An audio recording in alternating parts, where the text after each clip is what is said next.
శ్రీచక్ర జ్యోతిష్య అభిమానులకు స్వాగతం. ఇప్పుడు ఒక జాతక పరిశీలన చేద్దాం. అది ఏమంటే ఒక బిడ్డ నుంచి తల్లి జాతకం పరిశీలన. మనం ఇంతకుముందు వీడియోలోనే పెట్టాము, మళ్ళా మన క్లారిటీ కోసం పెడుతున్నాను. ఇక్కడ పరిశీలన చేసిన జాతకం నేను డేట్ ఆఫ్ బర్త్ ఇస్తున్నాను.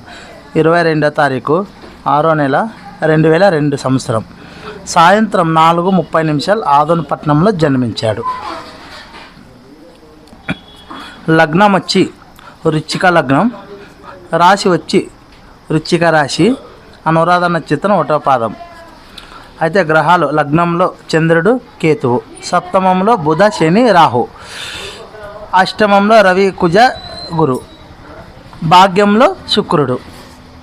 అయితే మొట్టమొదటిగా మనము తల్లి జాతకం ఎలా పరిశీలన చేస్తాం అంటే లగ్నం నుంచి 4 తల్లి శిరాస్తుల వాహనాలు అంటే 4 నుంచి నడుస్తున్న దశ బుధ మహాదశ జరుగుతుంది.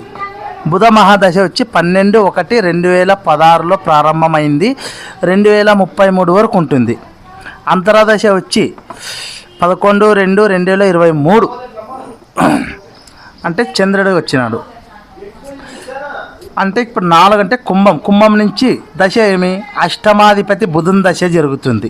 అంతరదశ అంటే చంద్రుడు కుంభలగ్నానికి 6వ స్థానాధిపతి రోగకారకుడు. అవునా, ఇలా తీసుకోవాలి. మళ్ళీ చంద్రుడు తల్లి కారకుడు. చంద్రుడి నుంచి తీసుకుంటే మనకి అష్టమాధిపతి బుధుడు అంటే వృశ్చికం నుంచి అష్టమం మిథునం అవుతుంది, అంటే అష్టమాధిపతి దశ జరుగుతుంది. ఇక్కడ కానీ ఇలా తీసుకున్నా ఒకటే వస్తుంది. అలాగే చంద్రుడు కేతువుతో కలిసినాడు. చంద్రుని మీద అష్టమాధిపతి బుధుని దృష్టి ఉంది, 7వ దృష్టి. అలాగే 3, 4 స్థానాధిపతి అయిన శని సప్తమం నుండి తన 7వ దృష్టి చంద్రుని మీద పడుతుంది. అలాగే రాహు దృష్టిగానే పడుతుంది. అంటే 4 పాపగ్రహాల మధ్యలో పడ్డాడు చంద్రుడు. పైగా కేతుతో కలిసినాడు. కేతు అకాల మృత్యుకి కారకుడు. అందువల్ల తల్లికి దోషం ఉంది అని చెప్తాము. తల్లి మరణించే అవకాశం ఉంది. ఎప్పుడు అంటే అది అంటే బుధ దశలో కానీ చంద్రదశలో కానీ. ఇప్పుడు బుధ దశ అనుకున్నాం కదా, ఇప్పుడు ఏ కోణం చూసినా వృశ్చికం చూసినా అష్టమాధిపతి అవుతాడు, కుంభం నుంచి చూసుకున్నా అష్టమాధిపతి అవుతాడు. కావున బుధ దశలోనే జరుగుతుంది. బుధుడు 2016 ప్రారంభమైంది.